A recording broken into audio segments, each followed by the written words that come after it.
as we're celebrating the 500 years of the Protestant Reformation, and as each night another emphasis of that Reformation is given, I was asked to speak a word about sola gratia, by grace alone. In Europe, some years ago, in an asylum, a sanitarium, a test was set forth to determine whether someone was sane enough to be set free from the sanitarium, whether they had gotten enough intellectual stability to be let go. And one of the crude ways that they would determine this was to place the inmate in a janitor's closet. They would turn the water on and put a stopper in the sink. Let the water fill up the sink and run over. They would give the inmate a mop.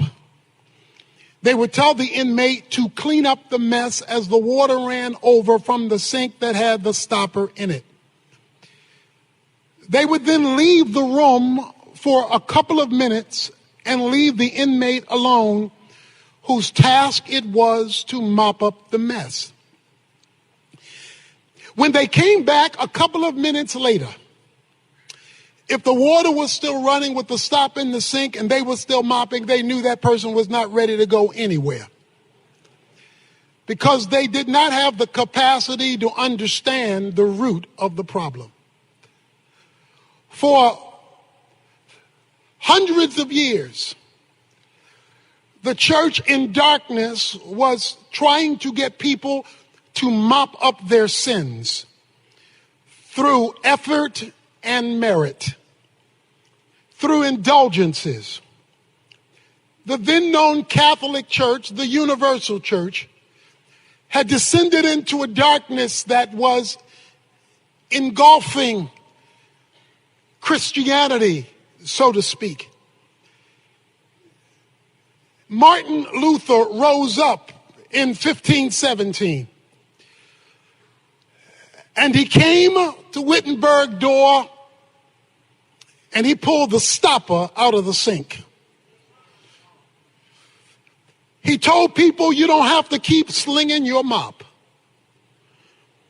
You don't have to keep self-effort to make yourself acceptable to God, because acceptance with God is by grace alone. And that one of the five solas led to the Protestant Reformation, of which we are beneficiaries. When a person is in a contest and they win, they get a trophy. When a person is being recognized for an achievement, they get a reward. And when a person goes to work every day, they get a wage. But when you get a wage and you haven't worked, when you get a trophy and you haven't played, when you get an award and you haven't achieved, that's called unmerited favor. And at the heart of grace is unmerited favor. Grace can be defined as the goodness of God to people who do not deserve it, could never earn it, and could never pay back for it. For it is the God of grace that offers his goodness to undeserving mankind. And it was the rediscovery of grace that led to this Reformation, so that people could understand the biblical way to salvation. Grace is all that God is free to do for us, independent of us. According to Romans 11:6, grace is apart from works, For if it is of works, Paul says, it cannot be any longer of grace.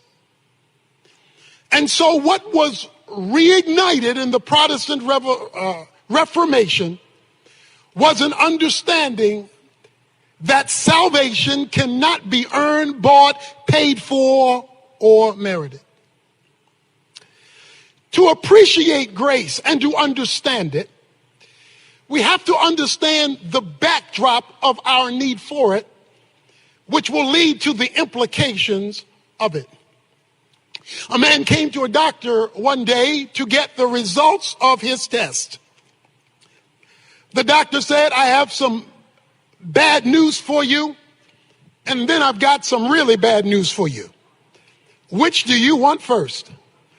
He said, well, what's the bad news? The bad news is I've examined your test, and you only have 24 hours to live.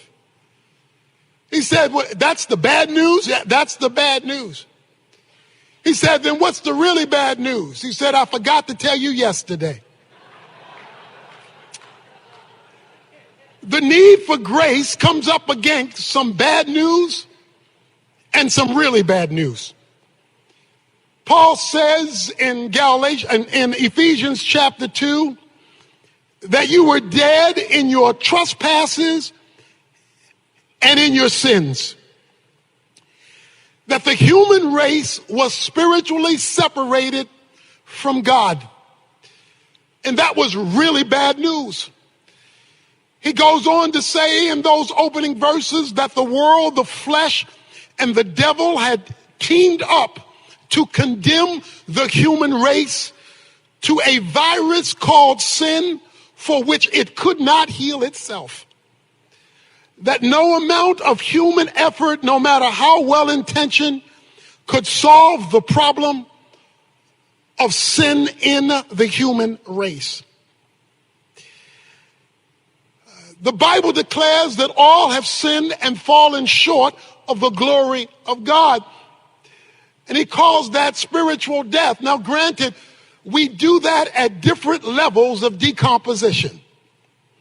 In the coroner's report, some are really dead. Some are sophisticated and dead. Some are rich and dead. Some are poor and dead. Some are black and dead. Some are white and dead, but all are equally dead, separated from the life of God. You know, in days gone by, funerals were very crude. People would die, and then they would be put in wooden boxes. And after put in wooden boxes, they would be put in horse-drawn carriages. They would be taken to the cemetery. And then this wooden box would be laid in a grave, dug by hands and shovel with ropes wrapped around the top and wrapped around the bottom to lower them in. But when you die today, you die in style. There isn't a wooden box, there's a bronze casket. There's not a horse-drawn carriage. There is not only a limousine, but a fleet of a limousine led by two motorcyclists out in front. You've always wanted to stop traffic. You get to stop traffic that day and go through red lights. You find yourself at the internment, not with ropes around the casket, but being lowered down by a nickel-plated machine. But I'm here to tell you, whether it's a horse-drawn carriage or a limousine, whether it's a wooden coffin or a bronze one, dead is still dead. And so while people have different levels of decomposition and different atmospheres around their grave experience, the Bible has declared that all men are equally dead and separated from the life of God. But then Paul goes on in the chapter and introduces two words that can change any situation. But God. He introduces two words that can reverse any scenario. But God. He introduces two words that can open up graves and unhook caskets and dig out dirt and make dead things live again. He says, but God. And then he introduces us to how we got grace. And he throws together some theological terms that is easy to read, but equally easy to miss. Listen to what he says. He says, but God, being rich in mercy, because of his great love with which he loved us, even when we were dead in our transgressions, has made us alive together in Christ.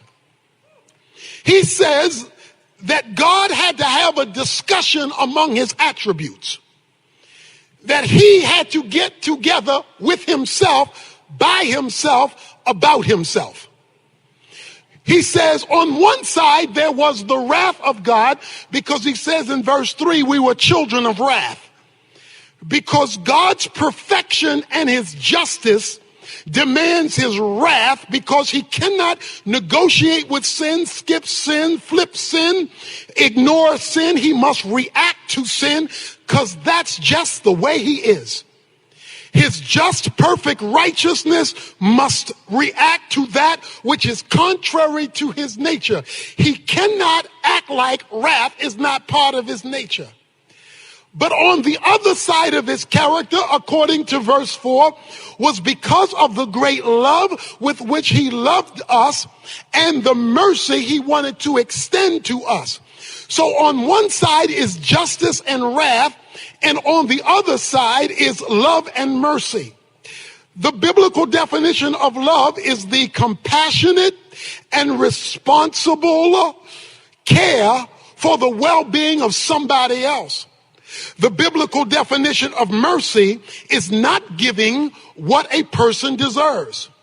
So now we have a conflict of attributes. We've got wrath and justice, which must be mediated out.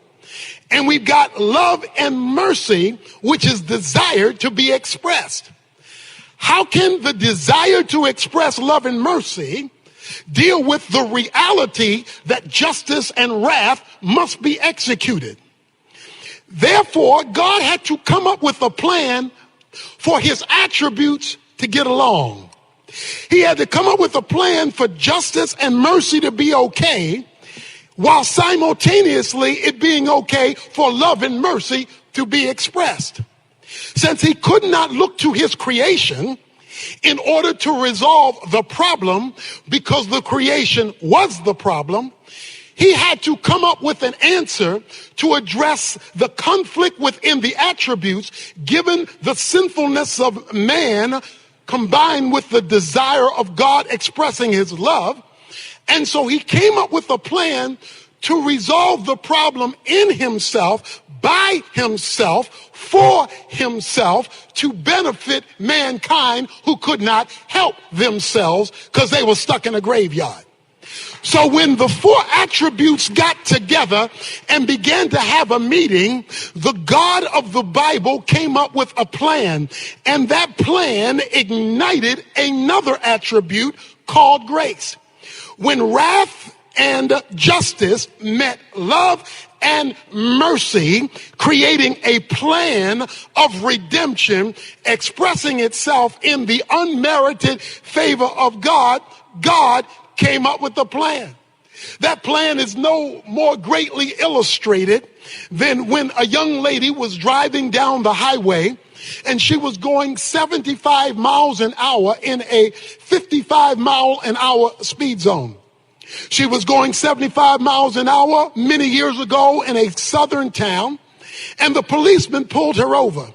When the policeman pulled her over, he said, "Young lady, you going 75 miles an hour in a 55 mile an hour speed zone, and I've got to give you a ticket, but in this small town, it's the weekend, you're passing through, so I've got to take you to the court right now because you've got to pay the price." He took her to the courtroom, and when he took her to this single courtroom, the judge came in and he said, "Young lady, you've been found guilty of going 75 miles an hour in a 55 mile an hour speed zone. So we're going to have to fine you $100. She protested, "But Your Honor, I don't have $100.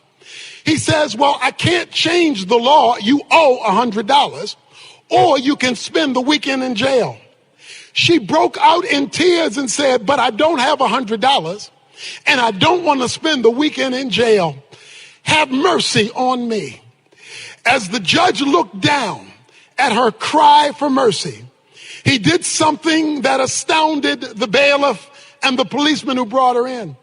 He pushed back his chair from behind the podium. He zipped down his robe. He left the bench. He walked and picked up his jacket, walked beside the young lady, reached in his pocket, took out $100 bill and put it on the bench, unhooked his jacket, went back up and picked up his robe, zipped up his robe, went back to the bench, picked up the gavel. Young lady, you've been found guilty of going 75 miles an hour in a 55 mile an hour speed zone. The law says you must pay the penalty of $100 or spend the weekend in jail. Oh, but I see somebody else has paid the price. God, to satisfy the dynamics of his nature, came up with a plan where he left heaven's independent use of deity, put on a jacket of humanity, entered into time and space, died on the cross as a propitiation for the sins of mankind, rose from the dead, demonstrating that the payment for sin, tetelestai, had been received, and there was a receipt given an empty grave, demonstrating that salvation was provided to everybody in court who comes to the judge and says, I want mercy from the bench based on the sacrifice of Jesus Christ. But God came up with a plan to provide in grace salvation for all. It reminds me of the two preachers who were going south, and they went to this small southern town. One was from the north, and he didn't know how the South worked. And he sat down and they ordered breakfast. The lady came, the waitress came out, and she had on the plate eggs, bacon, but then she had this white gooey stuff. He said, what's that white gooey stuff? He said, that's called grits. He said, well, wait a minute. I didn't ask for grits. And I'm not going to pay for grits. She said, I don't think you understand. You in the South, you don't have to ask for grits. You don't have to pay for grits. You just get grits. It's just the nature of what we do. The beautiful thing about God's grace is the Bible says it is made available to all men because he just gives it away and gives it away and offers it at no charge. In fact, if you offer to pay for it, your payment will be rejected, because once it's of grace, it can no longer be of works. And so he says, but God, being rich in mercy, was willing to make salvation available to all who come to Christ for it. Now, we're all here evangelicals. We all agree with salvation by grace. But when Paul wrote Ephesians 2, he was talking to people already saved. He was talking to people already on their way to heaven. Why is he talking to them about a grace that they had already received?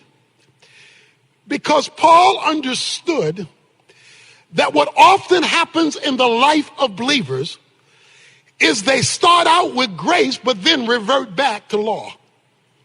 They start out with God's unmerited favor, but then they revert back to meriting something that cannot be merited. The Bible is clear that not only are we saved by grace, but we are sanctified by grace. That it is the grace of God that changes us after the grace of God has redeemed us. Many of our grandparents used a washing board to wash their clothes. They would scrub their clothes, and they would give all the human effort they had to get things clean. They would be tired and worn out, and the body would ache, not because they didn't want to be clean, but because there was so much work to make themselves clean, and then it could only be so clean because it was tied to their own human effort. But then through technology, there came a washing machine. And a washing machine forever changed how grandmother and her grandchildren got things clean. We no longer use a scrubbing board because we have something that has built in it a cleansing mechanism without all the human effort to make it work. What would you say to a grandmother for whom you purchased at no charge to her a washing machine who still insisted on using a scrubbing board?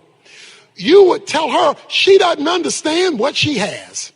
That what I have given you is much better than what you can pull off on your own. Often what happens in the Christian church is we tell people, let's get saved by grace, but let's get changed by law. When the Bible is clear through the Apostle Paul that once you have grace, you are no longer under law, because what law does is it tells you what's wrong, but it can't make it right. The law is like a mirror you go to in the morning to show you how jacked up you got last night. You go to the mirror and it shows you your hair's out of place, boo-boo is in your eye. You go to the mirror and it lets you know that you a hot mess. But you don't then take the mirror off the wall and wash your face with it. You don't take the mirror off the wall and comb your hair with it, because you know the mirror is only designed to reveal it. It's not designed to fix it. What God has so given us in grace, even after salvation, is a means to fix the very thing that the law condemns. But because we either do not understand grace, do not trust grace, or do not utilize grace, we do not experience the flow of grace. And Paul says in Galatians 5 verses 1 through 4, when you lose sight of what grace is, you fall from grace. And when you fall from grace, you are severed from Christ.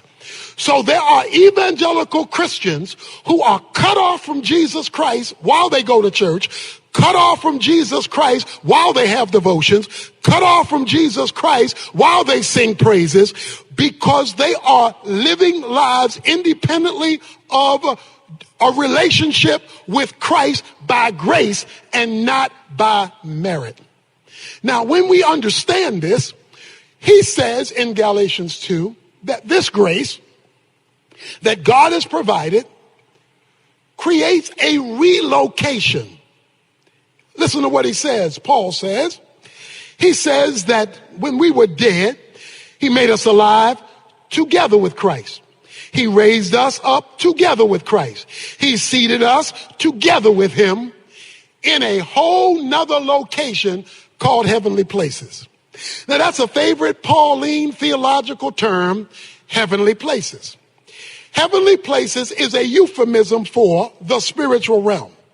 In chapter 1, verse 3, he says your blessings are in heavenly places. In chapter 1, verse 20, he says Jesus is seated in heavenly places. In chapter 2, verse 6, he says we are seated with him in heavenly places. In chapter 3, verse 10, he says the church operates with the angels in heavenly places.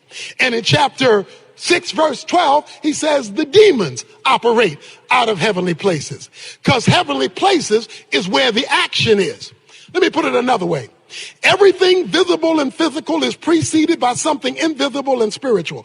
Everything visible and physical is preceded by something invisible and spiritual. So if you want to fix the visible and physical, you've got to address the invisible and spiritual. If you do not address the invisible and spiritual, you will not be able to address the visible and physical, because the visible and physical, which is the result of the invisible and spiritual, emanates from a whole nother realm called heavenly places.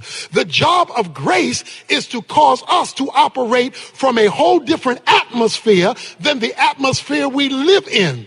We live down here, but we're to operate from the atmosphere up there if we are to partake of the grace up there that has been disseminated for our responsibilities down here.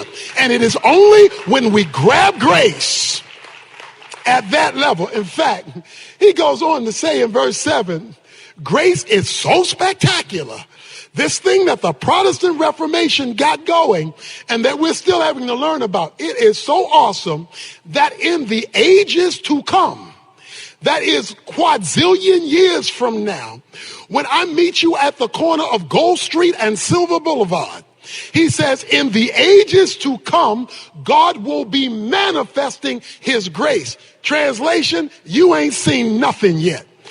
Because God is infinite, he is going to expose himself, since there will be no competing sin, so that every day, in fact, there is going to be so much grace in eternity, God is wiping out night so that you don't miss anything. He's going to give you a glorified body that can't get tired. He's going to keep it daylight forever, so that forever all you're going to see is God showing up, showing off. You're going to say, ooh, wow, God, ooh, did you see that? I mean, it's going to be nonstop exposure of infinitude by an infinite God in the ages to come. Verse 8 and 9, you have been saved. He says the Greek word for saved means to be delivered or rescued. He says all this is by grace. And it is by grace, and you are connected with him. You know, I've been the chaplain for the Cowboys, chaplain for the Mavericks. And when I do the Mavericks, they give me 4 tickets. They give me 4 tickets. I do the Maverick chapel. I tell some of the guys in church, I say, don't go on your own. You come with me. Because if you...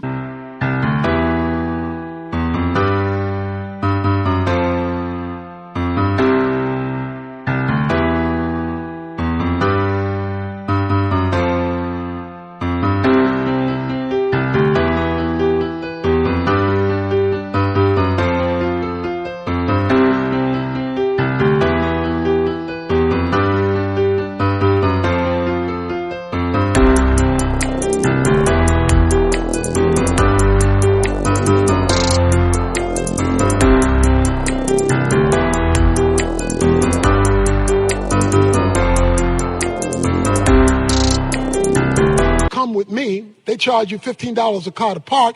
You don't have to pay to park because you're with me and I get a free parking pass. So you come with me. That saves each one of you $15 from parking. When you come with me, we're not going through the general public entrance. We have a private entrance. And we have a private entrance because I can go through that entrance. But if you're with me, you go through that entrance too. Not because of who you are, but because of who I am. When we go downstairs, there's a 4-course meal. You don't have to go buy food like everybody else because I eat for free, but you're with me. And since you're with me, you eat what I eat at no cost to you because you are with me. We then go in and we watch the game. When the game is over and everybody else is in a hurry to leave, we're not rushing because we're not going the same way they're going. We going up a private ramp, to a private elevator, out a private door, to a private parking lot, and we will be halfway home before most people have gotten to their cars, and that whole evening will occur because you're with me. So if you just hang with me, the rights and privileges of benefits that accrue to me, I can share with you, not because of who you are, but because of who I am. Jesus says, by grace, you're with me. And the rights and privileges of grace gets transferred to you, not because of who you are, but because of who I am. And if we would ever learn this thing of grace, that he says it is with him. So the point is, to experience more of grace, you must experience more of him. If you're in trouble with the law, you need more than a law book, you need a lawyer. If you're in trouble with a doctor, you need more. If you are unhealthy and need a doctor, you need more than a medical book, you need a doctor. If you are being attacked by criminals, you don't just need a penal code, you need a policeman. In other words, you need the visible manifestation of the book. Whatever's in that book, you need a living person to make that material in the book come alive to you. That is why Titus chapter 2 verse 11 is so critical. For the grace of God has appeared to all, bringing salvation to all men. And then he goes into, we look to Jesus Christ because he is the dispenser of grace. That is why what Nick is talking about is so critical, because the more Jesus you have, the more grace you get. The less Jesus you have, the less grace you experience. So it is the relationship with a person that allows him to dispense the grace that he offers, which is his sufficiency for the life that he's called us to live. Grace is like Niagara Falls. It just keeps on rolling. Fish don't run out of water, animals don't run out of foliage, and we don't run out of oxygen because of the abundant supply. And since God has got enough grace for you, your life, your ministry, your program, and he doesn't run out of it, that relationship allows him to dispense not only what the Reformation called for, salvation by grace, but sanctification by grace, sustaining by grace, transformation by grace. It's all about the grace of God when we operate from heavenly places. Now that the introduction is over, he throws a zinger in here.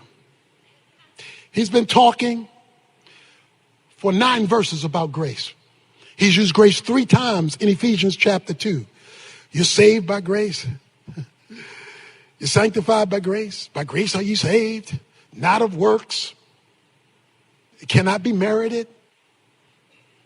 It's what God does for us, independent of us. That's the only definition of grace there is. The moment you add merit, it is no longer of grace. Then wait a minute. Then if that's true, what about my responsibility to work? He knew you were going to ask that question. So he comes in verse 10 and he keeps grace alive. He says in verse 10, for we are his workmanship, created in Christ Jesus for good works, which God prepared beforehand so that we would walk in them. You don't work to get grace, because grace cannot be earned. Grace cannot be merited. There is nothing you can do to make God give you grace, for then you would merit it and no one should boast. But what you can do is respond to grace. Your work, my work, our ministry, your service, what you do should be a response to grace. It is not an effort to merit grace. It is our appreciation for the greatness of grace that has been freely given to us. And the more of that grace you experience because of the work that you do. Notice the phrase, we are his workmanship, because it's about him. And he created us, saved us for good works. In other words, as out of our salvation, there should be a response. And you don't even get to choose the work, because which he has created beforehand. So he was already ahead of you before you got the work that you were responsible to do, that we should do for him. It's all about him, because it's all about grace. You know, I almost drowned when I was about 12 years old. I almost drowned in a swimming pool, but a friend named Donald reached in and pulled me out just in the nick of time. I got so shook up by that experience, I went on to become a lifeguard. I became a good lifeguard 50 years ago and 50 pounds ago. I became an excellent lifeguard, and then I graduated to be a water safety instructor, because a water safety instructor trains lifeguards how to lifeguard. You see, when I got delivered from drowning, I developed a passion to deliver other folk from drowning. So having been delivered myself, I became a lifeguard and a water safety instructor so I could give to others the very deliverance that I had experienced myself. You see, when you never forget where God brought you from, when you never forget where you were drowning in the graveyard of sin and death, you can't help but show appreciation by becoming a spiritual lifeguard and delivering others through good works. Not to earn grace, because grace cannot be earned, but to respond to grace, because grace is great when it is given. He says that this grace is God. You know, there's a movie, The Hanging Tree. The Hanging Tree with Gary Cooper. This is an old movie. Gary Cooper is a doctor, and he's in an old western town. And this young man gets shot. And Gary Cooper goes, and Gary Cooper works with him and takes out the bullet and saves the man's life. The young man said, "Doc, you saved my life. What can I do for you?" The doctor looked at him and said, well, I tell you what, you can be my assistant, and you can be my assistant for the rest of your life, because that's how long you would have been dead if I hadn't saved you. When you understand that God has saved you for eternity, it's okay to give him a few years of your life in history, giving him an appreciation for the magnificent grace of God. When you understand grace and you respond to grace, as grace, you get more grace for God to do more in you, through you, for you. But when you leave grace, even when you're doing ministry, you get cut off from grace, and then you are severed from Christ. And so you do not experience the availability of the grace that God has given. While you can never earn grace, you can always access it. Romans chapter 5, verse 2, we access this grace by faith. So you access it, but you never earn it. And then in the last section of the book, I want to throw you an uncomfortable comment for some of you, because he doesn't leave the subject of grace. He throws in an adverb after talking about what grace is, after discussing how grace works, the union we have with Jesus Christ, and the flow. You know, when I was a boy, the way we took baths in the inner city of Baltimore was the way we went swimming in the inner city of Baltimore was the fire hydrant. Every Saturday, the fire marshal would come and flush out the fire hydrant. We put on our bathing suits and we go swimming. And we just let the water run on us as we were playing in the fire hydrant. But something always bothered me. I went to my daddy. I said, Daddy, that 3-foot fire hydrant, how does that have all that water? He said, boy, that fire hydrant doesn't have any water. It's underneath. It's hooked up to the dam. And the dam provides, through a pipe under the ground, the water you're getting out of the hydrant. When he explained that to me, I understood that their flow from the dam, which was much bigger than what I needed for my swimming lesson. That's how grace is. There's more grace than you can ever flush through your life. But when you open up that flood and God is able to flow to you and through you, because you are now being of benefit to others, you are now seeing what God can do that only God can do, for which only God deserves the glory. You're merely a hydrant through whom he can flow. And then he says, therefore. Somebody say therefore. Because see, whenever you see therefore, you need to ask what it's there for. Therefore always means in light of what I just said, in light of what I've just talked about, in light of what I just explained. That is, in light of my discussion about grace. And then he gets sensitive. Because he says, in light of what I said, he goes from verse 11 to verse 22, and he says, there should be racial healing in the church. He says, verse 13, but now in Christ Jesus, you who were formerly off have been brought near by the blood of Christ, for he himself is our peace, who has made both groups into one and broke down the barrier of the dividing wall by abolishing in his flesh the enmity which the law of commandments contained in ordinances, that he himself might make two into one new man, thus establishing peace, that they might be reconciled both into one body to God through the cross, and having killed the enmity. Let me put it this way. When grace hasn't gotten big enough and flowed strong enough to bring racial healing, Paul says in chapter 2, you don't understand grace. Because one of the things that the good works of grace will do, verse 10, is in verse 11 through verse 24. It makes the two into one. No longer is there illegitimate division between Jew and Gentile when grace has been understood. Because in the grave, you're just dead. In the grave, it doesn't matter. History, background, culture, color, class.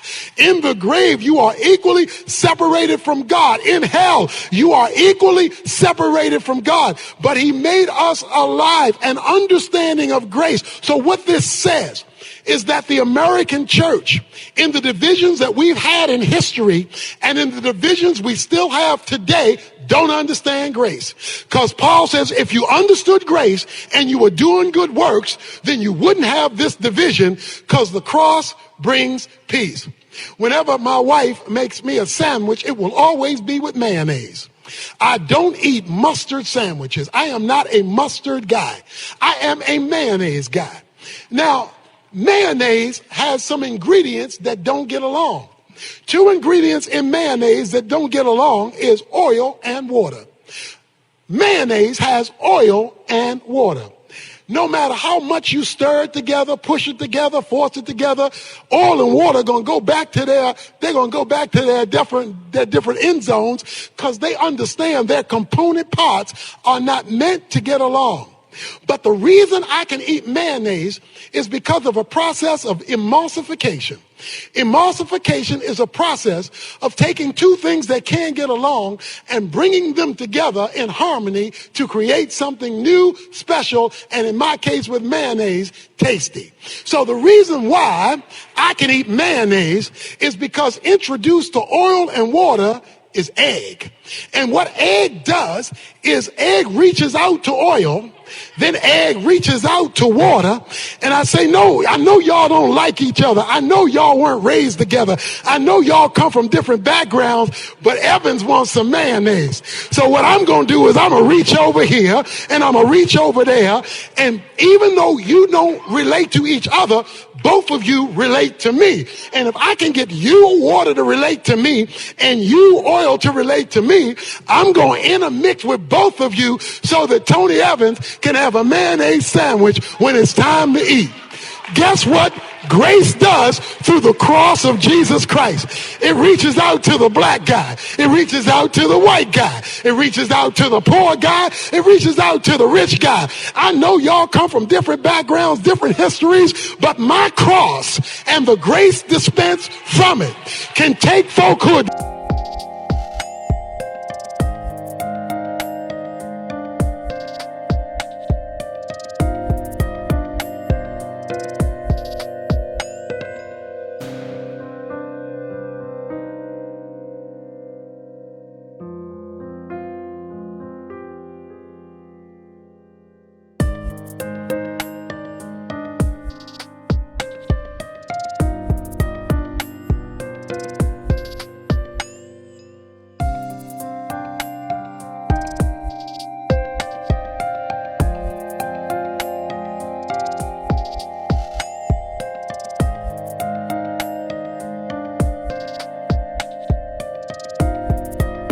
divided and bring them back together again. That's what grace does. And when grace is missing, Paul says there's division in the body. That's why I love the story. And I know I'm out of time, Jerry. I'm winding down. But this is getting good to me. That's why I like the story in Galatians chapter 2. Because Peter is eating ham sandwiches with the Gentiles. Peter's in, because see, he got that thing on the roof in Acts chapter 10 where God told him, don't call unclean what I call clean. And now, he had heard about pork chops, chitlins, and pig feet, but he had never tasted it because that was an unclean animal. But now that he had to go to Cornelius' house, he found out those folk on the other side of the track knew how to cook. And so now in Acts chapter 2, verse 11, he's eating some ham sandwiches with the Gentiles, some pork chops with the Gentiles, some pig feet with the Gentiles, some hog maws with the Gentiles, and some chitlins with the Gentiles. He's just having a pork eating good time. But then, while he's eating with some of his homeboys, some of his boys from the hood showed up. Some of the Jews sent from James showed up and saw their Jewish pastor eating with them people on the other side of the tracks. When he saw that, he said, I can't be with y'all anymore because I might offend my own race. So he got up and went back to the Jews in order not to let them be upset with him, because he was fellowship with these people over here. We got to live with them in heaven, but that don't mean we got to eat with them on earth. So Peter got up, and the mist in the pulpit is a fog in the pew. It says when Peter got up, the rest of the Jews who were with him got up. So they got up too. It goes one step further. It says even Barnabas was carried away by their hypocrisy. Not my boy Barney. Anybody but Barney. Barney was born in Cyprus. Cyprus is a Gentile colony. So he was born in Gentiles, went to school with Gentiles, raised with Gentiles, played ball with Gentiles. But that's how bad racism, classism is. It'll make a good man bad. So Barnabas got up and he left too. And they would have gotten away with it except for one thing. Paul wanted some pig feet too. So Paul shows up and Paul says, when I saw what Peter did, I condemned Peter before them all, but guess why? Not because of racial reconciliation, not because can't we all get along, not because of a seminar on race, not because of a unity holding unity candles. No, I condemned him because he was embarrassing the gospel. He was shaming the cross, and he was abusing grace.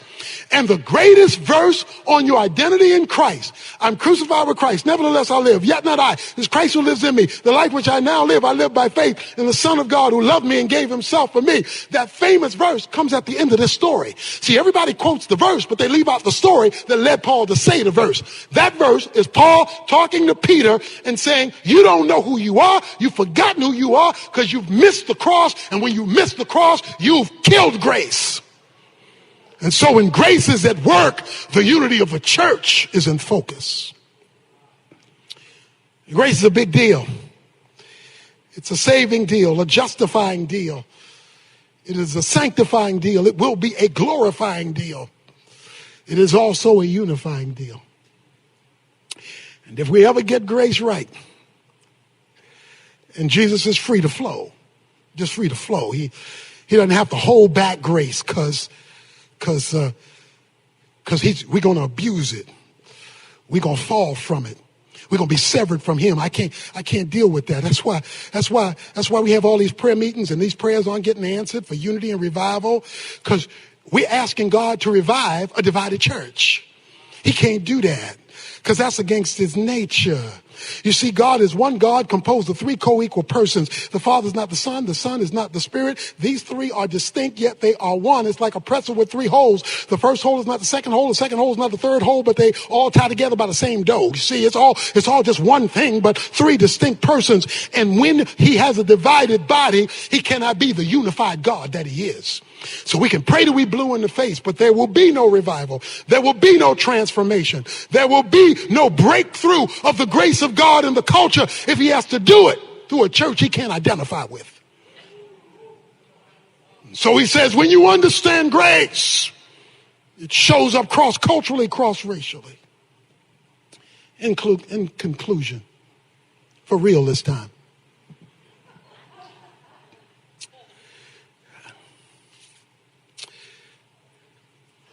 a lady had a major scar on her face. Major scar. Ugly.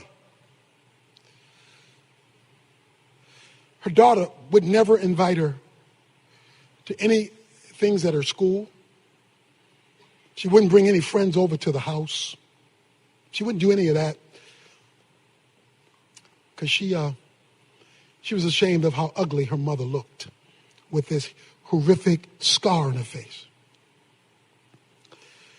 One day her mother came to her and said, darling, why won't you ever invite me to your school functions? You never bring your friends over here. When I ask to meet them, you never let me meet them. Why? The daughter said, Mama, I hate to say this, but it's your scar. It's your scar. That ugly scar. I'm so ashamed. I'm sorry I feel that way, but I can't get over the scar. She said, son, daughter, have a seat. Sit down. Have a seat. Let me tell you about my scar. You were a baby in the crib. I was out hanging up clothes on the clothesline. I saw smoke coming up through the roof of the house. I screamed, my baby, my baby. And I rushed inside, and the smoke was engulfing my baby's crib. I picked up my baby to run out of the house. As I was getting ready to run out of the house, a beam collapsed and struck me on the side of my face as I threw you through the door. And it burned me. So you have to understand, every time you see this scar, it's a reminder of the price I paid to deliver you. Every time you see the scar and don't want to talk about me to your friends, you just need to remember this scar saved you. Every time you see the scar and you don't invite me to be where you are, I just want you to remember, is this scar. That's the reason why you can go to those events and have these benefits and have your friends. Just don't forget, when you see this scar, it's because I was delivering you. My brothers and sisters, when you get to glory and you're walking on those streets of gold and going in and out of your mansion with your brand new glorified body, you'll all be the age approximately of Adam and Eve, which was the perfect age of adulthood when you enter into glory, and all of the flaws will be removed in the glorified body. There will be no tiredness. There will be no diseases.